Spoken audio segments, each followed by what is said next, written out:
vezes, do que acontece de ruim no mundo totalmente. Porque tem coisas que a gente não consegue saber, tomar conhecimento, né, de certos fatos, mas a gente sabe, né, o quanto o mundo está tão vil, o quanto realmente o nosso mundo, nossa geração ainda mais, né, está morando, né, nas ações do maligno, no tipo de vida que o maligno quer que a gente tenha. E eu estava pensando assim, essas pessoas tão malignas, tão maléficas, elas agem de uma forma tão cruel e eu tô, cara, eles sabem que Deus vai agir. Antes eu ficava pensando, eles fazem, né, na ignorância, porque acham que vão sair ilesos, porque acham que não vai dar nada, não vai pegar nada. Mas, do jeito que o inimigo sabe do destino dele final, né, que se os demônios sabem, essas pessoas agem por influência do demônio, né? E aí não é essa pessoa religiosa, não. Você está aqui vendo isso não é cristão, como eu. Mas você sabe que existe dois mundos, você sabe que existe, né, lado do bem e lado do mal. E não tem como uma pessoa que estupra alguém, uma pessoa que mata, agir somente na sua carne, né, na sua natureza. Eu sei que a natureza humana é pecadora, a gente sabe isso. Mas tem coisas tão malignas que você sabe que não é só a natureza humana. Né, eu lembro quando começou a sair à tona, né, quando começou a Damares falar sobre os abusos infantis, o tipo de coisa que eles faziam, que eu não vou repetir, que é repugnante demais, não consigo nem lembrar direito. E eu lembro o Fernando Negrão falando que ela passou semanas sem dormir direito, chorando, e realmente é muito repugnante. Então são coisas que a gente vê que são ações malignas sobre a vida das pessoas, mas eles têm o entendimento que Deus é justiça, né? E você já vai entender quando eu tô falando de tudo isso, porque a palavra fala sobre mim, sobre essa pedra que sou eu, Jesus, a rocha, que não se abala, que não se fragmenta. É sobre esse fundamento que será levantada a minha igreja. E Jesus fala isso para Pedro, né? Pedro era todo afoito, ele era muito ousado, ele era muito apaixonado, né? A gente vê isso em Pedro. Mas Pedro também teve medo, junto com os seus irmãos, junto com aqueles que andaram com Jesus. Eles tiveram medo. Quando Jesus foi crucificado, Jesus avisou isso antes: vocês vão me abandonar. E eles continuam abandonando Jesus, sabe? Eu tô falando isso porque eu sei de ouvir pessoas falarem: eu não vou pra igreja porque eu tô lá. Imagina, subir em favela pra pregar, as igrejas têm medo. É muito fácil ir lá no púlpito falar, incentivar, vamos ser uma igreja de missões, vamos fazer e acontecer. Mas na prática a gente sabe que hoje, a maioria das igrejas no Rio de Janeiro, por exemplo, não sobe, não vai onde ninguém quer ir. Essa é a questão, ir onde ninguém vai. E onde todo mundo vai, não é fácil, tá? Mas também não é tão difícil assim. Os lugares de difícil acesso, né? A gente não vai nem por necessidade, né? Tem que ir em tal endereço, mas se tiver que passar numa situação muito tal, eu não vou. Isso somos nós, crentes, que tem Jesus inabalável, que deixou uma palavra de Gênesis Apocalipse nos encorajando. E tem uma passagem que eu sou apaixonada em Atos, eu não lembro, mas acho que é Atos 5. Assim que Pedro e João foram ameaçados por mais de 70 pessoas, né, no Sinédrio, o pastor estava falando sobre isso ontem, uma mensagem incrível. Cara, Pedro e João, sabe o que eles vão fazer? Depois de todo aquele temor que eles tiveram, obviamente que eles ficaram com medo, né, naquela inquisição ali, né, naquelas ameaças, eles iam fazer mal para Pedro e João. Eles só não fizeram porque tinha uma multidão glorificando a Deus lá de fora.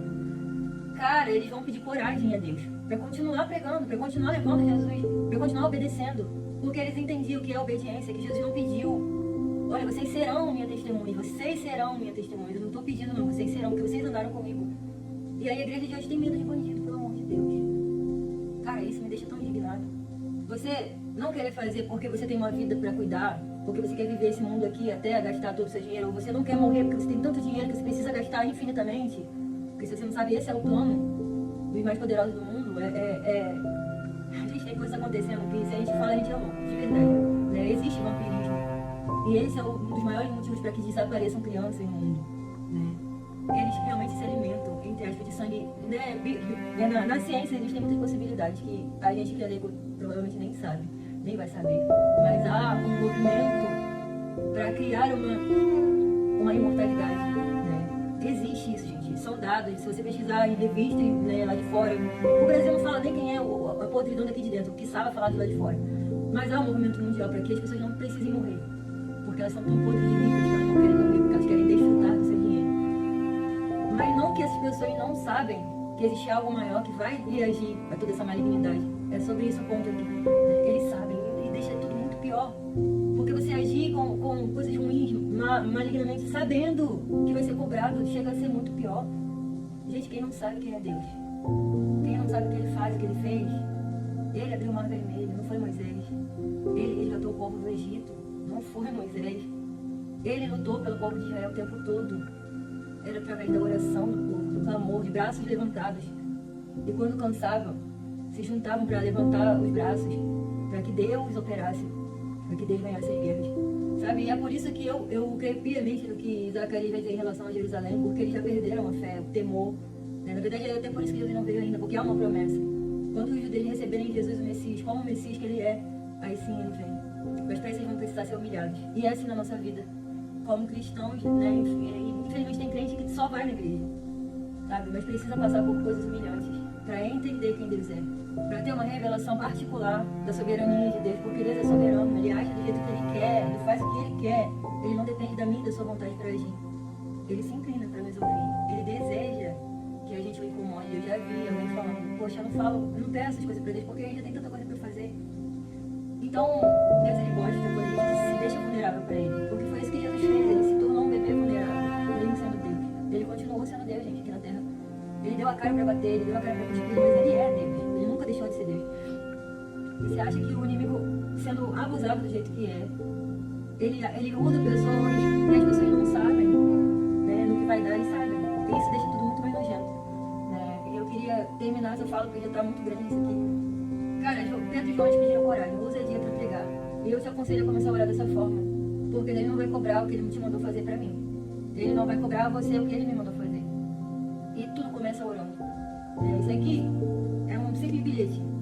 Mas se eu não orar, se eu não tiver a consciência do que Deus quer que eu fale, do que Deus quer que eu escreva, não vale de nada.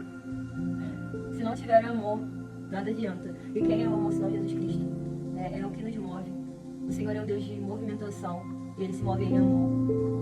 Da fé, da esperança e do amor, que sobra é o amor. Quando você não tem mais fé, comece a orar.